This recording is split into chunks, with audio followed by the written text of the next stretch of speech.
I like The Watchmen a lot. I think that Watchmen is a really good comic book, and I believe that it has a lot to say about comic books and society. Watchmen is a very violent comic book that features intense scenes of gore and death, but it's not senseless and is mostly warranted. Though I do believe that it got banned because of its violence, and I can see why. It's a very violent book. Watchmen was written by Alan Moore, a comic book author who focuses on very harsh topics, who has also written several other comic books/strips such as V for Vendetta, The Ballad of Halo Jones, Batman the Killing Joke, the Swamp Thing comics, Maxwell the Magic Cat, and many more. Alan does not shy away from politics and violence in his work. Dave Gibbons was the artist for Watchmen. He is 72 years old and has worked on other comics such as The Green Lantern Corps, The Batman the Brave and the Bold, The Year of the Sharkman, the Doctor Who comic strip, and many more. Dave Gibbons' art style tends to be more fantastical than Moore's writing style, so it helped create the atmosphere of Watchmen. A very good one at that. John Higgins was the colorist for Watchmen. He is 77 years old and has colored and drawn for multiple other comic books such as Brainstorm, Battlestar Galactica, Time Twisters, Grail Quest, Judge Dredd, Batman the Killing Joke, Doctor Who, Death's Head, The Thing from Another World, and many more. His coloring also helped with the atmosphere a lot. The Watchmen was also adapted into a movie directed by Zack Snyder. Zack Snyder has directed other superhero movies, such as The Man of Steel. However, this movie stars Billy Crudup as Dr. Manhattan, Malin Akerman as Silk Spectre, Jackie Earle Haley as Rorschach, Matthew Good as Ozymandias, Patrick Wilson as Night Owl, and Jeffrey Dean Morgan as the Comedian. The Watchmen is a story about superheroes in a setting where superheroes are illegal. It follows the characters of Rorschach, Night Owl, Dr. Manhattan, and Silk Spectres throughout their lives, and for some, their eventual deaths in the world of Watchmen. It also heavily shows off the faults of superheroes through showing us the faults of the characters themselves. The book opens up with the character of Rorschach investigating the murder of a character known as the Comedian. This again starts us off with the violence that the book oozes, because Alan Moore knows that superhero media is very violent, and Alan Moore wants you to pay attention to the violence within this specific media to demonstrate why it can be bad. Rorschach is a man hell-bent on justice above all else. He believes in a strict black and white worldview and is an extremely violent man. He will hurt you if you are in his way, and there is very little that you can actually do to stop him.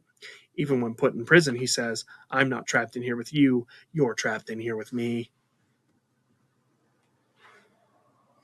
The Watchmen, while being a story mainly about solving the murder of the comedian, also follows topics of trauma, abuse, and what it is to be a human being. Most of the murder mystery part is seen through the eyes of Rorschach, as he's the only one, at least at the very beginning of the book, that acts as any form of superhero. But he at least tries to do something.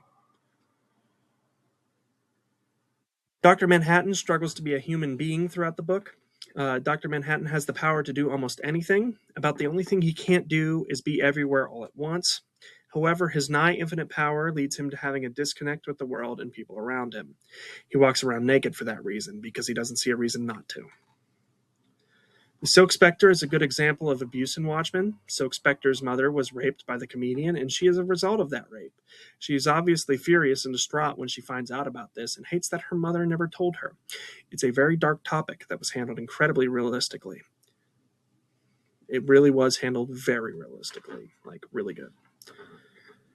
The first complaint that Watchmen faced was from Harrison High School in Virginia in 2001. Parents argued that the book should be removed from the school's database. There's not a huge record on what the point of it was, but it was likely due to the violence and overall grim tone that the story has, which probably made the parents uneasy. Virginia has a weird history with banned books. They have banned books like The Slaughterhouse-Five and The Handmaid's Tale. However, these books may be different. They are still very harsh topics. It seems that some school districts in Virginia don't want to expose their children to potentially harmful topics. The second complaint that Watchmen faced was from a school district in Florida in 2001, which was never named. It was likely the same issue with it being considered too violent and or edgy, so some parents had a problem with it and wanted it gone. This isn't the first time parents have had this problem with Alan Moore's books, and it likely won't be the last. He's a very violent author.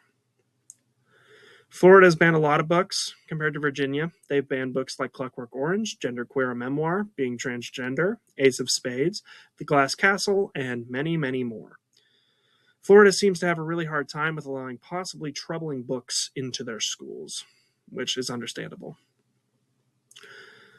The calling for the banning of this book really reminded me of the Moms for Liberty, a right-wing group that wanted to take control of what books schools could have in their libraries or not. However, it being a right-wing group shows an open bias, meaning their system would be flawed and that it would favor one over the other. It also reminded me of Chapter 9 of American Education when a Florida librarian was fired for featuring the book Genderqueer, a Memoir. While the books may not be super connected by themes or art, I think it interesting to know that despite it being the 21st century, we still try to ban or silence things that we don't like because it disagrees with us. The book being so politically heavy reminded me of the fact that all school books, even textbooks, are inherently political, or at least according to American education. So the idea that it could have been banned because it was political and violent is unlikely, and it was more likely that it disagreed with their politics and what they wanted their kids to think and be taught. This all really made me question why people feel the need to ban these books. Is it really to protect our children, or is it more to protect their own egos and beliefs? Could children being exposed to other ideas maybe cause them to lament the ideas of their parents? Possibly. I don't personally have the answer to the problem because I can't speak for the kids or the parents. In all, Watchmen is a good book, and it unfortunately has gotten a lot of flack because of its violent and somewhat realistic nature. Some of it seems really pessimistic in the book, and it does have very rough topics in the book, but I think it shouldn't be banned because the book is well written and a great take on superheroes as a whole.